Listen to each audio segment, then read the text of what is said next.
थोड़ी भी शर्म है तो गाँव लौट चाहिए।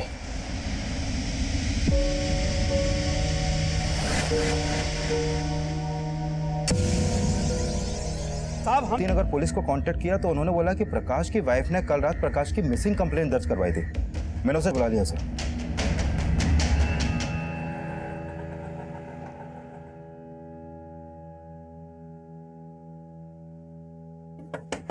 पापा पापा जी।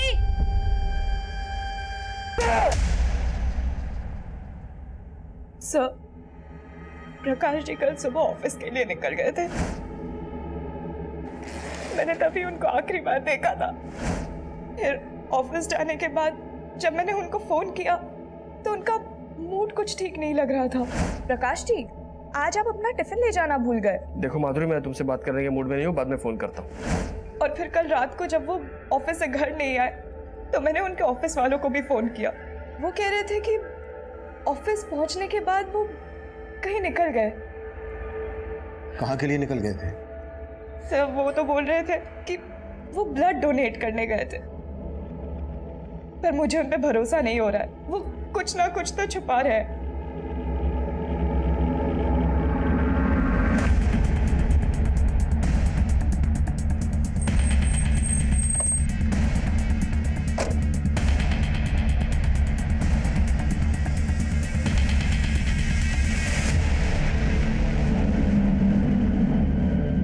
नहीं सर, हम लोग झूठ नहीं बोल रहे। सर, कल सुबह प्रकाश के नंबर पर किसी नंबर से मैसेज आया था।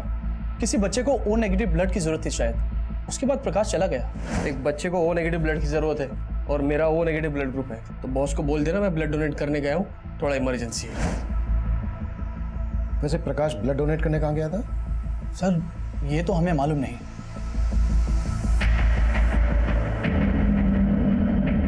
अगर प्रकाश वाकई में ब्लड डोनेट करने गया था तो हो सकता है ब्लड डोनेशन का फेक मैसेज भेजकर उसे किसी ने धोला कुआं बुलाया हो और उसका मर्डर कर दिया।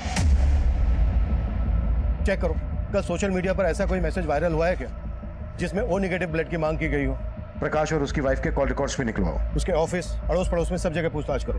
प्रकाश से जुड़ी हर बात हमें मालूम होनी चाहिए। सर,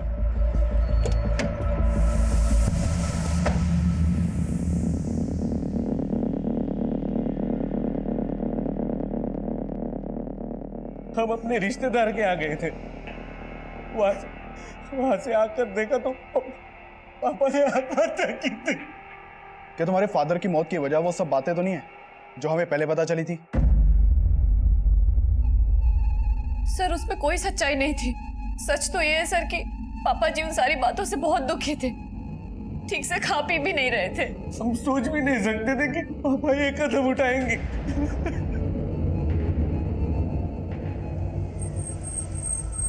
साहब, वैसे तो प्रकाश जी बहुत अच्छे आदमी थे, लेकिन ऑफिस में उनका सिर्फ एक ही इंसान के साथ पंगा था। किसकी बात कर रहे हो तुम? सर, पूर्णिमा मैडम। प्रकाश, ये कुछ एंट्रीज मुझे ठीक नहीं लग रही। दूर रहो, बिना टच किए बात नहीं कर सकती क्या? क्या है ये?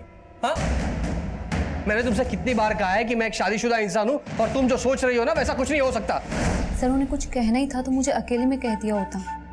ऐसे सबके सामने नीचा दिखाया। मतलब जिस तरह से उसने तुम्हें एम्बेरस किया, तुम्हें गुस्सा आया और इसी बात का तुमने उसे बदला लिया? सर, ऐसा कुछ नहीं है। और सर, प्रकाश ऑफिस से गए तो उस दिन मैं ऑफिस में ही थी। नहीं सर, प्रकाश जी ने कभी किसी पूर्णिमा नाम की लड़की के बारे में कुछ नहीं बताया है। खैर, हम पूर्णिमा और प्रकाश के बाकी ऑफिस वालों के बारे में पता कर रहे हैं। लेकिन माधुरी जी, ये भी तो हो सकता है कि प्रकाश की उसी की रिश्तेदारी में या फिर आस पड़ोस में किसी से कोई अनबन हो। सर, एक बात है, 2 दिन पहले इनके यहाँ एक लड़की रहा करती थी। कौन लड़की? ये तो बोल रहे थे ये इसके कोई दूर के रिश्तेदार है, पर उसका रंग ढंग देख के हमें कुछ ठीक नहीं लगा, क्योंकि वो हर रोज प्रकाश के बाइक से ही जाती थी और घर भी शाम को वो प्रकाश के बाइक से ही आती थी। दादा चेंज नहीं है। अरे माधुरी, हाँ जी। अरे वो लड़की कौन है जो तुम्हारे घर पे रह रही है? अब रिंकी, अरे वो तो प्रकाश जी की दूर की बहन है। सर माधुरी तो बहुत भोली है, पर सच बताऊं मुझे उस लड़की को देख के कभी लगा ही नहीं कि वो प्रकाश की बहन हो। सर रिंकी प्रकाश जी की दूर की बहन है। करीब 15-20 दिन पहले वो यहाँ दिल्ली आई थी। आओ रिंकी, आओ अंदर आओ। अरे ये रिंकी है, मेरे फूफा जी की बेटी। दिल्ली में कुछ दिन हमारे साथ में ही रहेगी, जॉब इंटरव्यू के लिए आई है। लेकिन आपके पड़ोस वाले तो रिंकी और प्रकाश को लेकर कुछ अलग ही बात कर रहे हैं। आई मीन उनका मानना है कि रिंकी और प्रकाश के बीच कुछ सर आई एम श्योर किसी को गलतफहमी हुई है। रिंकी बहन है प्रकाश जी की। रिंकी का नंबर है आपके पास? जी। रिंकी रहती कहाँ थी? सर इस बारे में तो कोई आइडिया नहीं है। सर फोन बंद है। अच्छा, जब रिंकी आपके यहाँ से गई तो कहाँ गई थी ये तो पता होगा आपको? जी सर। रिंकी कुछ दिन और रुक जाती, हमें बहुत अच्छा लगता। भाभी, रुकने का मन तो मेरा भी था, पर अब क्या करूं? लखनऊ में जॉब इंटरव्यू है ना, वो भी इम्पोर्टेंट है, इसलिए। पर इसके बाद मैं आपसे ज़रूर मिलने आऊँगी। आपने हमें बताया कि रिंकी आपके पति प्रकाश के मर्डर से एक दिन पहले ही आपके घर से गई थी और अब उसका मोबाइल फोन स्विच ऑफ आ रहा है। आपको ये कुछ अजीब नहीं लग रहा? अब कहना क्या चाहते हैं? रिंकी का कोई फोटो है आपके पास? जी सर।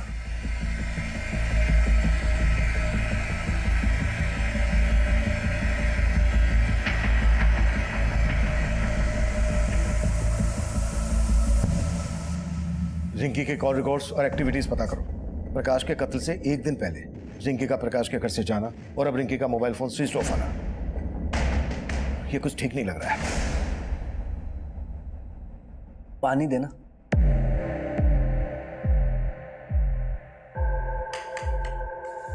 अब तो पुलिस ने भी मान लिया कि पापा जी ने सुसाइड की थी, लेकिन उन्हें ये नहीं मालूम कि उन्हें मजबूर किया गया था।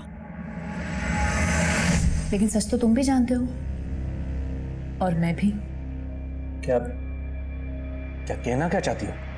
यही कि अगर मैंने सबको सच बता दिया ना तो तुम रास्ते में चलने के काबिल भी नहीं रहोगे।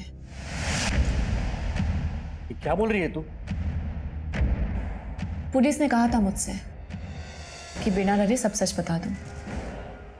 कहो तो सब सच बता दूं?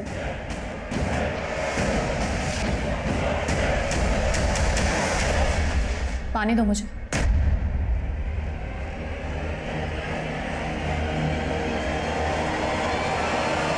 सर मैंने उस ब्लड डोनेशन के मैसेज का सोर्स चेक किया, वो मैसेज फेक नहीं था सर।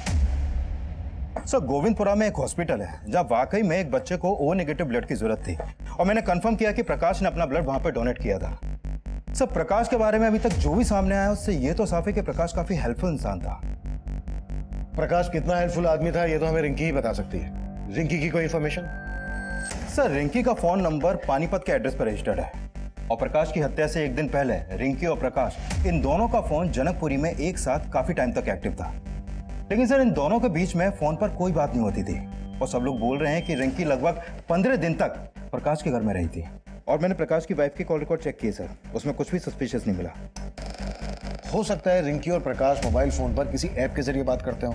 एक तरफ रिंकी और दूसरी तरफ प्रकाश के ऑफिस में काम करने वाली है पूर्णिमा। इन दोनों के बीच की कहानी भी काफी अजीब है। विकास पता करो रिंकी और पूर्णिमा का आपस में कोई कनेक्शन था क्या, और पानीपत पुलिस से भी कांटेक्ट करो। इस रिंकी का मिलना हमारे लिए बहुत जरूरी है। Sure sir.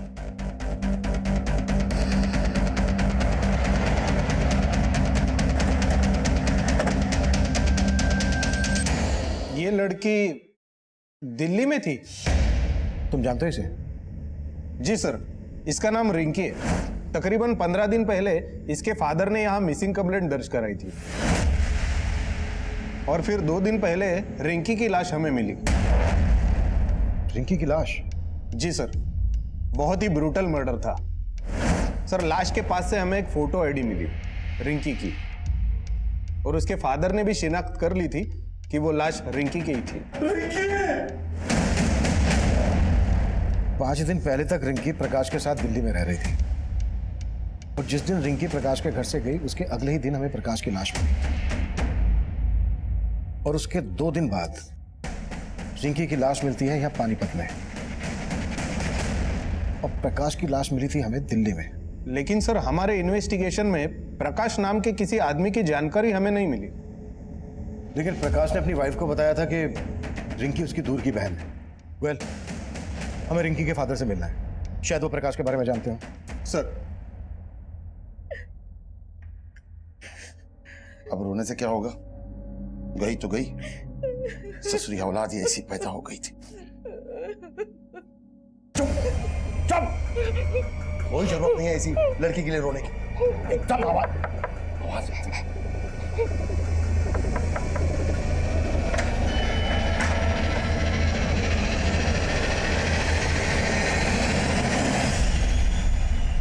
नहीं साहब, मैं किसी प्रकाश को नहीं जानता और दिल्ली में मेरा कोई रिश्तेदार भी नहीं। लेकिन रिंकी दिल्ली में इसी प्रकाश के साथ रह रही थी, कहीं रिंकी और प्रकाश का कोई चक्कर वक्कर तो नहीं था? ऐसा क्यों कह रहे हैं आप? क्यों मेरी मरी हुई बेटी को बदनाम कर रहे हैं? देखिए, हमारा इरादा किसी को बदनाम करने का नहीं है, हम हमारा काम कर रहे हैं। दिल्ली में प्रकाश का मर्डर हो गया है। रिंकी दिल्ली गई थी तो क्यों गई थी? और वो प्रकाश के मर्डर के तुरंत बाद पानीपत में आई, तो पानीपत में रिंकी का मर्डर किसने किया होगा? मेरी भी समझ में कुछ नहीं आ रहा है और मैं किसी प्रकाश को नहीं जानता।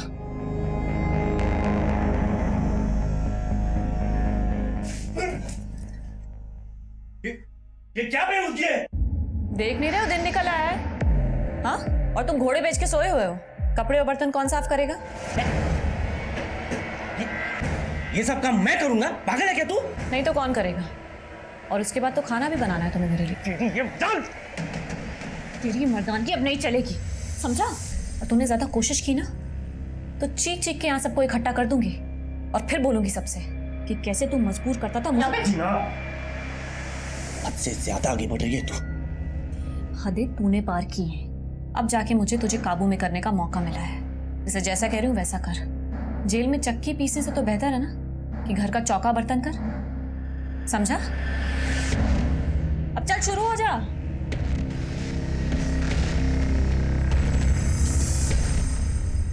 सर, ये प्रकाश की पोस्टमार्टम रिपोर्ट। सर, प्रकाश की मौत से पहले उसको काफी पीटा गया था और सर पानीपत पुलिस से रिंकी की पोस्टमार्टम रिपोर्ट के बारे में ही पता चला है। सर, रिंकी की बॉडी पर भी काफी एक्सटर्नल इंजरी के मार्क्स मिले हैं और मारने से पहले उसके साथ रेप भी किया गया था। प्रकाश का मर्डर रिंकी के मर्डर से 2 दिन पहले हुआ और इन दोनों का मर्डर जिस तरह से हुआ है ऐसा लग रहा है जैसे इन दोनों का कोई कॉमन दुश्मन रहा होगा। सर, रिंकी को लेकर प्रकाश ने अपनी वाइफ से झूठ बोला था। अरे ये रिंकी है, मेरे फूफा जी की बेटी। कहीं रिंकी और प्रकाश का आपस में कोई अफेयर तो नहीं? ये एक्स्ट्रा मैरिटल अफेयर से ज्यादा ऑनर किलिंग का मामला लग रहा है। शायद रिंकी के फादर को रिंकी और प्रकाश के अफेयर के बारे में पता चल गया होगा और उसको ये पता चल गया होगा कि रिंकी पानीपत से भागकर दिल्ली में प्रकाश के साथ रहने लगी है।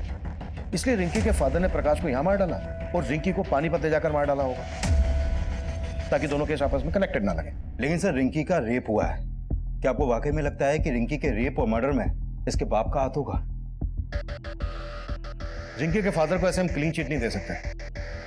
रिंकी के फादर की कुंडली निकालो और ढोला कुआं में जहां प्रकाश की लाश मिली थी आसपास के सीसीटीवी खंगालो। शायद कोई ऐसा आदमी कैप्चर हुआ हो जो रिंकी और प्रकाश से ताल्लुक रखता है, इन दोनों में से किसी एक से ताल्लुक रखता हो।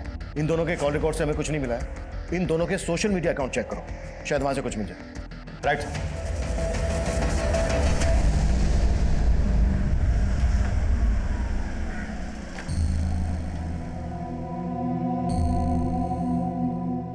इस बार पैसों का इंतजाम हो जाएगा ना? हो जाएगा भाई, टेंशन क्यों ले रहा है? टेंशन तो होगी, पुलिस दोबारा इस केस में कूद पड़ी। सर, मैंने रिंकी और प्रकाश इन दोनों का सोशल मीडिया अकाउंट चेक किया। सर, ये रिंकी और प्रकाश सोशल मीडिया पर भी एक दूसरे के टच में नहीं थे। लेकिन सर, प्रकाश के सोशल मीडिया अकाउंट में उसी के ऑफिस में काम करने वाले पूर्णिमा के काफी मैसेज मिले हैं। ये देखिए सर। इस पूर्णिमा के अगेंस्ट कुछ मिला? नहीं सर, फिलहाल पूर्णिमा के खिलाफ तो कुछ नहीं मिला है। लेकिन सर, रिंकी के सोशल मीडिया अकाउंट में एक रोहन नाम के लड़के का अकाउंट भी मिला है। ये देखिए सर, ये रोहन और रिंकी के बीच में जिस तरह की चैटिंग होती थी उसे लगता है कि इन दोनों का आपस में अफेयर था। काफी इंटीमेट बातें होती थी सर। ये देखिए। कि रोहन रहता कहाँ है? रोहन कहाँ जा रहा है? मम्मी 4 बज रहे, कहाँ जाऊंगा मैं? ट्यूशन जा रहा हूँ। अच्छा ठीक है, पर घर जल्दी आ जाना। आजकल रोज ही घर देर से आता है तू। मम्मी एग्जाम चल रहे हैं, सर एक्स्ट्रा क्लासेस लेते हैं। ठीक है, मैं आ जाऊंगा जल्दी। क्लासेस बाद में जाना, पहले हमें कुछ सवालों के जवाब देना। क्या हुआ सर? क्या किया मेरे बेटे ने? हमें आपके बेटे से कुछ बातें करनी है, अकेले में। हाँ सर, रिंकी मेरी दोस्त है, लेकिन सर हमारा ब्रेकअप हो गया था। ब्रेकअप क्यों हुआ था? सर ये हमारा पर्सनल मैटर है, आप ये क्यों पूछ रहे हैं सर? वो इसलिए क्योंकि रिंकी का मर्डर हो गया है। क्या सर? सर रिंकी का मर्डर? हाँ मर्डर, और मर्डर सिर्फ रिंकी का ही नहीं हुआ है, बल्कि प्रकाश नाम के इस आदमी का भी मर्डर हुआ है। और दिल्ली में रिंकी इसी आदमी के साथ रह रही थी। अब तू ये बोल, तेरा रिंकी और प्रकाश के मर्डर से क्या लेना देना है? सर मेरा सर किसी से कोई लेना देना नहीं है। और सर ये प्रकाश, मैं सर किसी को नहीं जानता। पिछले 6 महीने से रिंकी से तू सोशल मीडिया अकाउंट पर टच में था। तुम दोनों की चैट हिस्ट्री है हमारे पास, दिखाऊं? रिंकी पानीपत से दिल्ली तेरे कहने पर आई, और तुम दोनों के कॉल रिकॉर्ड के हिसाब से तेरा और रिंकी का मोबाइल फोन दिल्ली में कई जगह पर एक साथ एक्टिव था। क्या छिपा रहा है हमसे? सर मैं कुछ नहीं छिपा रहा, लेकिन सर हाँ, मैं रिंकी से प्यार करता था। और सर जब वो दिल्ली आई थी तो मुझसे मिल भी रही थी। रिंकी यार, मैंने सोचा भी नहीं था कि तुम मुझसे मिलने ऐसे दिल्ली आ जाओगी। रोहन, मैं दिल्ली में सेटल होना चाहती हूँ, इसलिए मैं जॉब ढूंढ रही हूँ। क्या तुम मेरी थोड़ी मदद करोगे?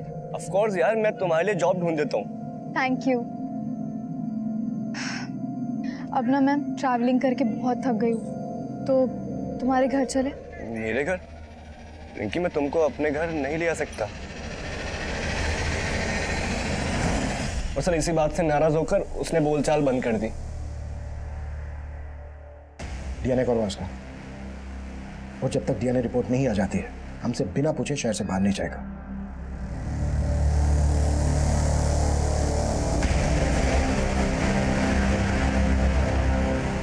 नौकर कहाँ?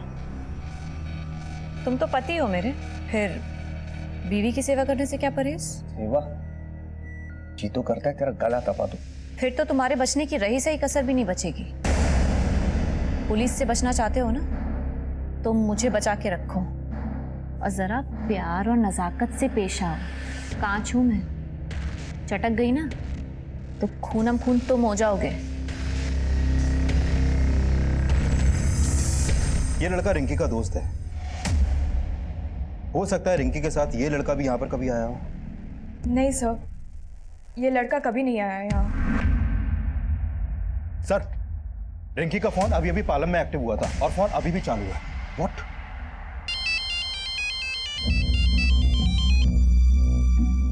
हेलो? हेलो, कौन बोल रहा है? आपने फोन किया? आप कौन? मैं राजापुर पुलिस स्टेशन से इंस्पेक्टर अभिमन्यु जिंदल बोल रहा हूँ।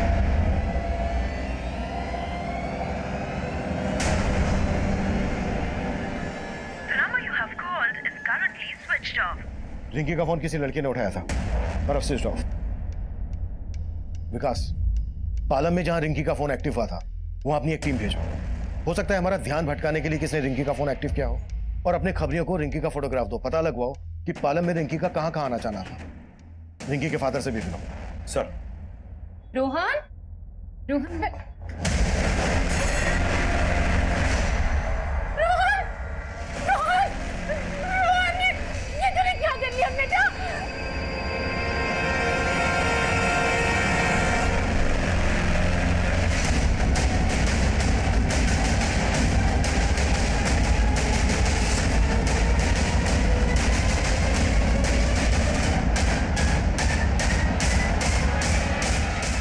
कविता,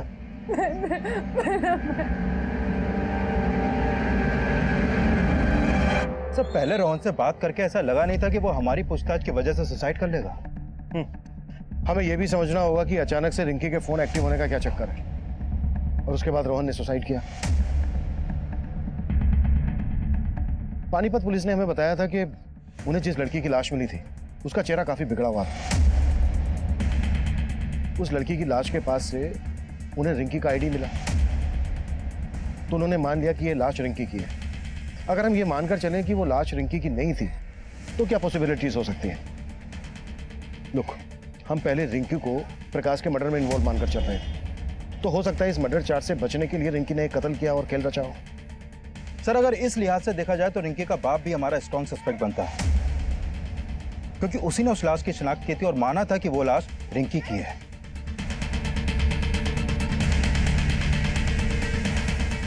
अगर रिंकी जिंदा थी तो फिर वो लड़की कौन थी जिसे रिंकी मानकर रिंकी के घर वालों ने उसका अंतिम संस्कार कर दिया था? तब हमारे पास डीएनए करके ये जानने की गुंजाइश नहीं थी कि वो लाश रिंकी की ही थी या रिंकी की हत्या हुई थी। वहीं सर्कमस्टेंशियल एविडेंस ये साफ कर रहे थे कि रोहन ने आत्महत्या ही की थी। लेकिन रोहन के दिमाग में क्या चल रहा था? उसके आत्महत्या करने की असल वजह क्या थी? ये तब हमारी कुछ समझ में नहीं आ रहा था। पर हमारे लिए ये जानना बेहद जरूरी था कि रिंकी के नंबर पर जिस औरत से मेरी बात हुई थी वो वाकई में रिंकी थी या कोई और। हमने अपना खबरी नेटवर्क फैला दिया। रिंकी से जुड़े सवालों का जल्द से जल्द हल ढूंढने की हम कोशिश में जुट गए थे।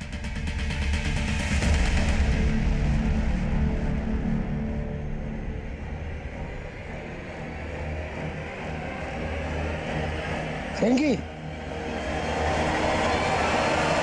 लाश जिस एरिया में मिली थी वहां से करीब 3 किलोमीटर दूर एक सीसीटीवी में रोहन अपने कुछ दोस्तों के साथ उसी तरफ जाता हुआ कैप्चर हुआ है। फुटेज इसमें है सर। और करीब 1 घंटे बाद ये लड़के उसी रास्ते से वापस लौटे। तो मैंने रोहन की मां को इन लड़कों का फोटो दिखाया था। उन्होंने कहा कि ये लड़के रोहन के कॉलेज के हैं। मिहिर और मानव से बात करनी पड़ेगी। बाकी तीसरे के बारे में दोनों बता। सर, मुन्ना खबरी का फोन आया था, वो आपसे मिलना चाहता है। उसे रिंकी के बारे में कुछ इन्फॉर्मेशन देनी है।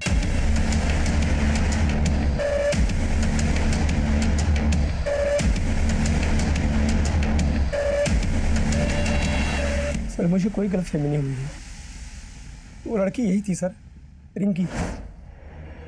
रिंकी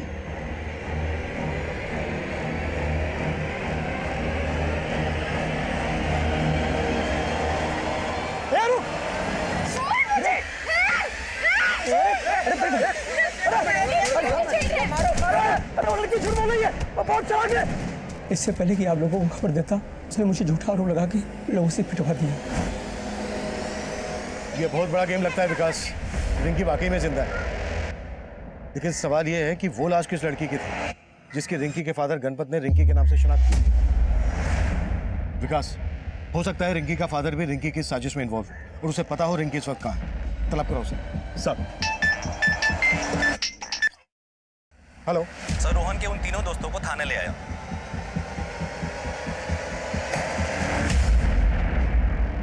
सर कोई मुंह नहीं खोल रहा है, बोल रहे हैं ना ये रिंकी को जानते हैं ना प्रकाश को। हम सही में नहीं जानते, हमने कुछ नहीं किया, हम नहीं जानते प्रकाश और रिंकी कौन है। जहां प्रकाश की लाश मिली थी उसी एरिया में तुम तीनों को रोहन के साथ देखा गया था। अब अगर एक भी झूठ बोला ना तो यहां से तुम तीनों अपनी टांगों पर चल के नहीं जा पाओगे। सब रोहन ही हमें वहां लेकर गया था, पर हमने प्रकाश को मारा नहीं था। अब तो बस उसमें थोड़ा सा पीटने गए थे। पर रोहन ने हमें बोला था कि अगर हम उस आदमी की पिटाई करेंगे तो वो हमें दारू की पार्टी देगा। उसको किसी से 10,000 रुपये मिले थे उसकी पिटाई करने के। रोहन को 10,000 रुपये किसने दिए थे? किसने दिए थे? ये तो हमें नहीं मालूम साहब, रोहन ही जानता था। रोहन अब रहा नहीं, तो ये मत सोचना कि तुम तीनों बच जाओगे।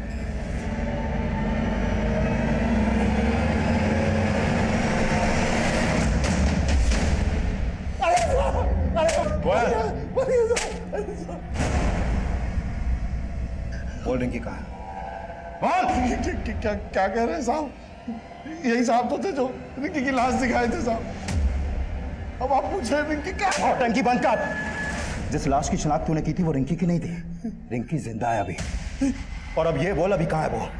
बोल। हम सच कह रहे हैं साहब, हमको नहीं मालूम। छोड़ते रहो। नहीं साहब, अरे हम सच कह रहे हैं साहब।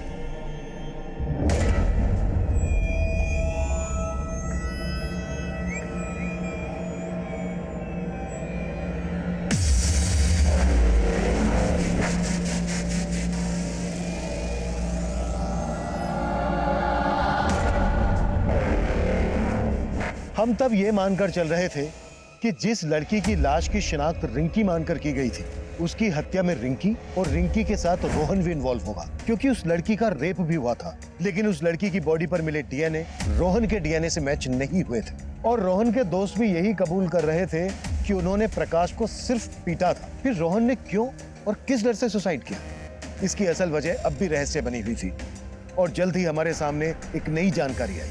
सर, रिंकी जब गायब हुई थी तो रिंकी के पिता गणपत ने पानीपत के एक एनजीओ में काम करने वाले इस दिनेश नाम के आदमी से कांटेक्ट किया था। सर, इस दिनेश के पॉलिटिकल कनेक्शन काफी अच्छे हैं। इसने पानीपत के एमएलए से मिलकर पुलिस पर रिंकी को ढूंढने का दबाव डाला था, और फिर रिंकी की लाश मिलने के बाद इसने गणपत को मुआवजा दिलाने के लिए एमएलए को अप्रोच भी किया, और फिर एमएलए ने रिंकी का मुआवजा देने के लिए प्रपोजल फाइल भी कर दिया था, लेकिन वो अभी भी अंडर प्रोसेस है। इसका मतलब गलत लाश को पहचानने का मसला मुआवजे के लालच से भी जुड़ा हो सकता है सर। और ये भी पता चला है कि दिनेश के एनजीओ में ऐसी कई लड़कियां हैं जो सुन और बोल नहीं सकती, और अंदर की खबर ये है कि ये उन लड़कियों को एमएलए समेत कई मिनिस्टर्स और बिजनेसमैन को भी सप्लाई करता है। साहब, आप गलत कर रहे हैं। ये आप नहीं जानते मैं क्या कर सकता हूँ। तू नहीं जानता है मैं क्या क्या कर सकता हूँ। तेरे बारे में सब कुछ पता कर लिया हमने। तेरे एनजीओ की ये लड़की विनीता गायब है। नहीं सुन सकती थी, नहीं बोल सकती थी। अब तू ये बोल, ऐसे ही बताएगा या फिर 3rd डिग्री की परमिशन लूं? विकास, मैं बताता था, मैंने कुछ नहीं किया साहब। सारा प्लान इसका था साहब, सारा प्लान इसका था। और रिंकी गायब नहीं हुई थी साहब, वो घर छोड़ के भाग गई थी, और भागने से पहले उसने घर में एक लेटर भी छोड़ा था। मैं तो इसके पास गया था रिंकी को ढूंढने के लिए, मदद के लिए साहब। ये मुआवजे का लालच देकर मेरी बुद्धि घुमा दी इसने साहब। वो लड़की की जो लाश मिली है साहब, उसके बारे में भी यही सब जानता है। सब प्लान इसी का था साहब।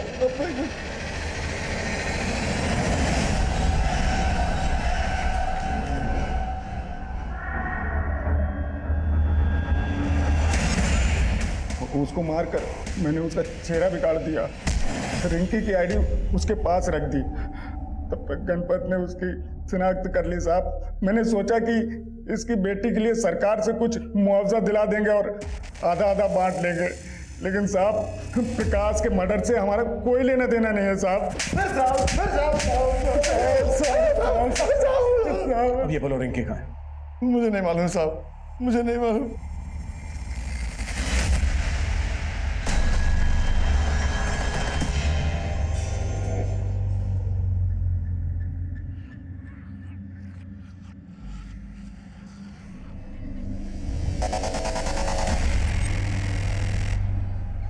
सर, ये रोहन रोहिणी में इस महेंद्र नाम के आदमी से ट्यूशन पढ़ता था, और मैंने चेक किया कि रिंकी का फोन पहले कई दफे रोहिणी में एक्टिव रहता था। सर, हो सकता है ये महेंद्र हमें रिंकी की कोई लीड थे। इसे थाने बुला लिया सर मैंने। सर, रोहन ने अपने दोस्तों के साथ क्या किया ये तो मैं नहीं जानता, पर हाँ सर, रोहन रिंकी से सच में बहुत प्यार करता था, इसलिए जब रिंकी दिल्ली आई थी तो वो उसे लेकर मेरे घर भी आया था। सर, ये मेरी दोस्त रिंकी। सर, मैं अकेला रहता हूँ, इसलिए रोहन चाहता था कि मैं रिंकी को कुछ दिनों के लिए अपने घर पे रख लूं, और मैंने रिंकी को अपने घर पे रखने के लिए 2 दिन के लिए परमिशन भी दे दी थी। पर सर, मैं रिंकी को ज़्यादा दिन के लिए अपने घर पे नहीं रख सकता था, इसलिए मैंने उसे जाने के लिए कह दिया। फिर उसके बाद उसके साथ क्या हुआ सर, मुझे सच में कुछ नहीं मालूम। रिंकी यहाँ दिल्ली में इस प्रकाश के साथ रह रही थी, आप जानते हैं इसे? नहीं सर, मैं नहीं जानता। ठीक है, आप जा सकते हैं। जी सर, शुक्रिया। विकास, इसकी भी कुंडली निकालो। सर, जनकपुरी के एक एजेंट ने रिंकी का फोटो आइडेंटिफाई किया है। उसने बताया कि उसने रिंकी को जनकपुरी में एक फ्लैट किराए पर दिलवाया था, और रिंकी उस फ्लैट में उसी दिन शिफ्ट हो गई थी जिस दिन प्रकाश का मर्डर हुआ।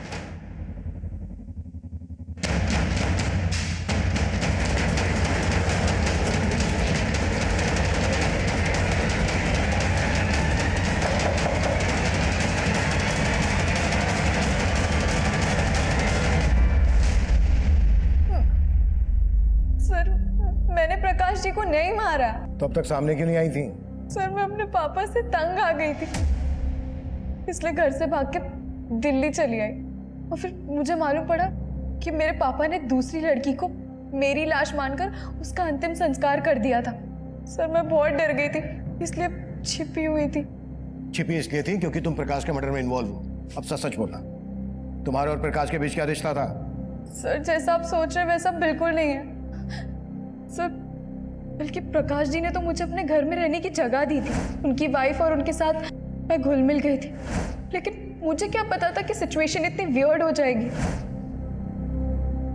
अरे माधुरी तौलिए देना, माधुरी।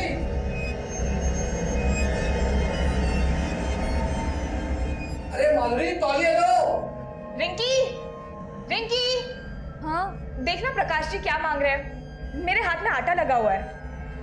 अरे माधुरी तौलिए दो। हाँ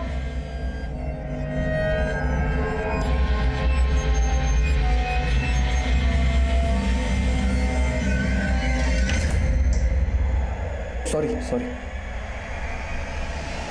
उस दिन पहली बार प्रकाश जी की वाइफ का बिहेवियर मुझे कुछ अजीब लगा, लेकिन ये क्लियर हो गया था कि प्रकाश जी के दिल में मेरे लिए कोई गलत इंटेंशन नहीं था। और फिर एक दिन प्रकाश जी की वाइफ ने मुझसे पूछा, रिंकी, तू भी हमारी एक हेल्प करेगी? कैसी हेल्प? रिंकी, हमारी शादी को 3 साल हो गए हैं, लेकिन मैं भाभी रो क्यों रही हो? रिंकी, मैं आज तक प्रकाश जी को बच्चा नहीं दे सकी। हमारे पास इतने पैसे भी नहीं है कि सरोगेसी के जरिए हम एक बच्चा पैदा करवा सके। रिंकी, क्या तू मेरे लिए प्रकाश जी के बच्चे की माँ बनेगी? What? मैंने तो साफ मना कर दिया और फिर अगले दिन ही मैं घर छोड़ के चली गई। और फिर उसी दिन जनकपुरी में मैं प्रकाश जी से मिली। प्रकाश जी से मिलके मैंने उनको सब साफ साफ बता दिया। और फिर आगे क्या हुआ मुझे नहीं पता। माधुरी ने हमसे बताया कि प्रकाश ने उससे कहा कि तुम प्रकाश की दूर की बहन हो। भला कोई भाभी अपनी ननद से ऐसी शर्त क्यों रखेगी? दूर की बहन? हाँ सर, मैं प्रकाश जी की दूर की बहन नहीं हूँ।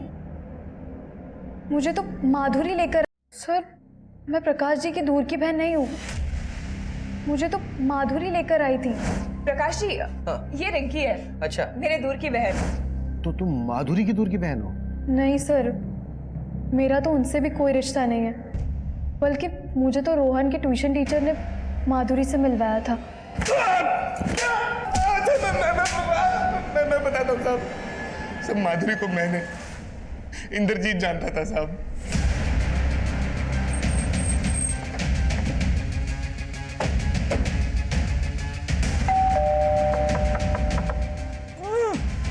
एक मिनट, अंदर से कुछ आवाज आ रही है।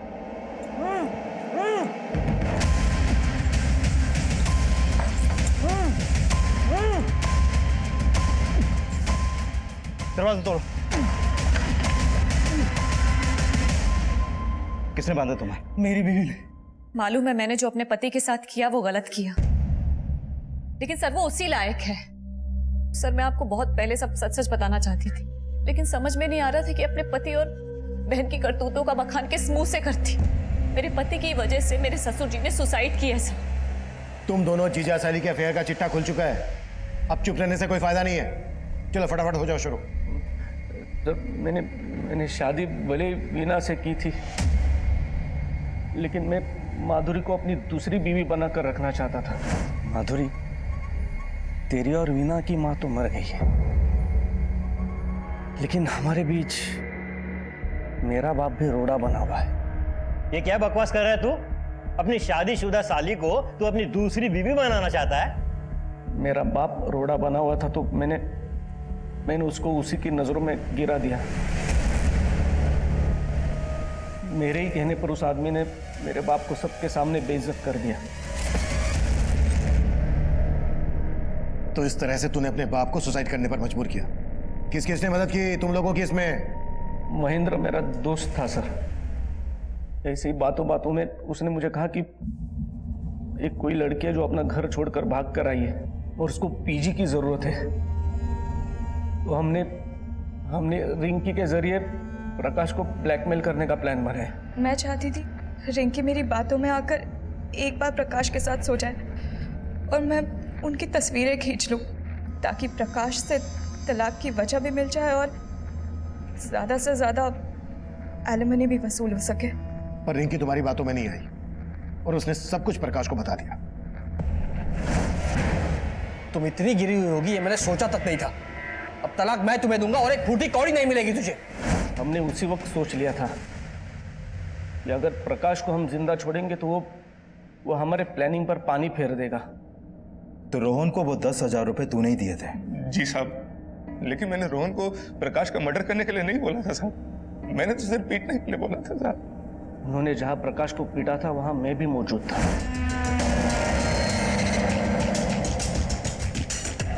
प्रकाश की मौत के बाद जब आपने रोहन से पूछताछ की तो वो डर गया था साहब, और जब वो मुझसे मिला तो मैंने उसको और डरा दिया था साहब। देखो रोहन, मैं तो मानता हूँ कि तुमने और तुम्हारे दोस्त ने मिलकर प्रकाश को सिर्फ पीटा था, लेकिन पुलिस इस बात पर यकीन नहीं करने वाली।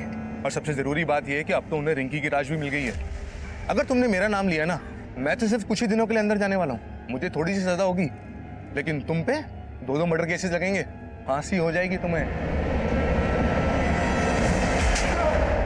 तेरी इसी ओछी हरकत की वजह से रोहन ने अपनी जान दे दी। तुमने सिर्फ प्रकाश को नहीं मारा है, बल्कि रोहन और तुम्हारे बाप मोहन की मौत के जिम्मेदार भी तुम लोग ही हो। मन तो कर।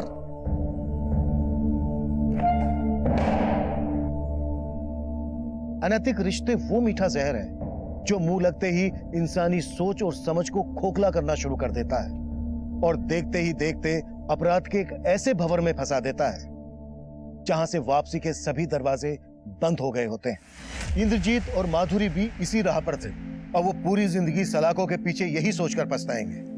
उनका एक गलत कदम उन्हें कभी सलाखों से बाहर नहीं निकाल पाएगा। अब मैं सीनियर इंस्पेक्टर अभिमन्यु जिंदल आप लोगों से विदा लेता हूं। आपसे फिर मुलाकात होगी एक नए केस के साथ। देखते रहिए क्राइम पेट्रोल 10 तक। मकसद बताना नहीं, बचाना है।